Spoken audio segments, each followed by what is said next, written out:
পাহাড়পুর বৌদ্ধ বিহার ধ্বংসপ্রাপ্ত একটি প্রাচীন বৌদ্ধ বিহার। পাল রাজা শ্রী ধর্মপাল 90 শতকে এই বিহার তৈরি করেছিলেন। 1879 সালে স্যার আলেকজান্ডার এই বিশাল স্থাপনা তৈরি করেন। পাহাড়পুরকে পৃথিবীর সব থেকে বড় বৌদ্ধ বিহার বলা যেতে পারে। আজকে আমরা কোথায় যাচ্ছি? নওগাঁ পাহাড়পুর। নওগাঁ পাহাড়পুর যাচ্ছি। ঠিক আছে, দেখা হবে।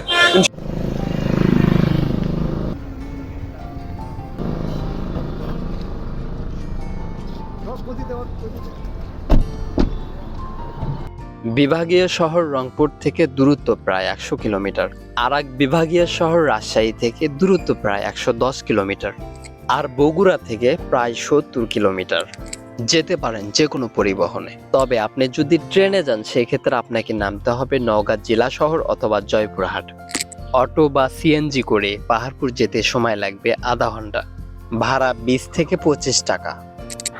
আর যদি নওগাঁ থেকে আসেন তবে সময় লাগবে প্রায় 1 ঘন্টা। আর এই ক্ষেত্রে আপনাকে ভাড়া গুনতে হবে প্রায় 40 থেকে 50 টাকা। পাহাড়পুর বৌদ্ধ বিহার সুপ্রাচীন বাংলার এক ধ্বংসপ্রাপ্ত বৌদ্ধ বিহার, যাহা সম্পুর বিহার নামেও পরিচিত। বিহারটির অবস্থান নওগাঁ জেলার বদলগাছি উপজেলার পাহাড়পুর গ্রামে। 8ম দশকের শেষের দিকে নির্মিত এই বিহারটি 300 বছর ধরে বৌদ্ধদের ধর্ম শিক্ষাদানের কেন্দ্র ছিল। শুধু উপমহাদেশ নয়, চীন, মায়ানমার, অন্যান্য দেশের লোকজন এখানে এসে ধর্ম চর্চা করতেন। আমরা জানি এটা তো ধরেন বৌদ্ধ বিহার নামে পরিচিত। অর্থাৎ বৌদ্ধর ধ্যান মগ্ন করতেন। ওনার সাহাবা ছিলেন, আশেপাশে ছোট ছোট ঘরগুলো আছে, ওনার সাহাবারা ছিল। এখান থেকে বাংলাদেশ অনেক জায়গাতে বৌদ্ধ ধ্যান করে উঠে যায়। তো এখানেও ধ্যান করে উঠে গেছে এখান থেকে। বৌদ্ধ বাড়িতে ওখানে মায়ানমারে।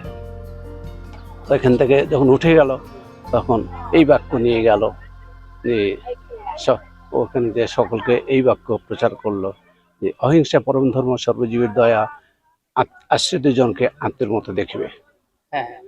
এটা এখনো তারা এই ধর্ম মানে, এই ধর্ম এসব কথা পালন করে।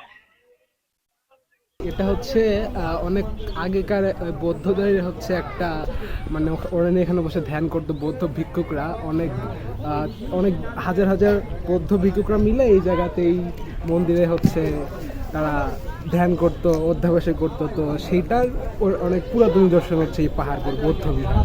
এইটুকুই আমি জানি আর কি। থ্যাংক ইউ, অনেক কিছু জানি। থ্যাংকস।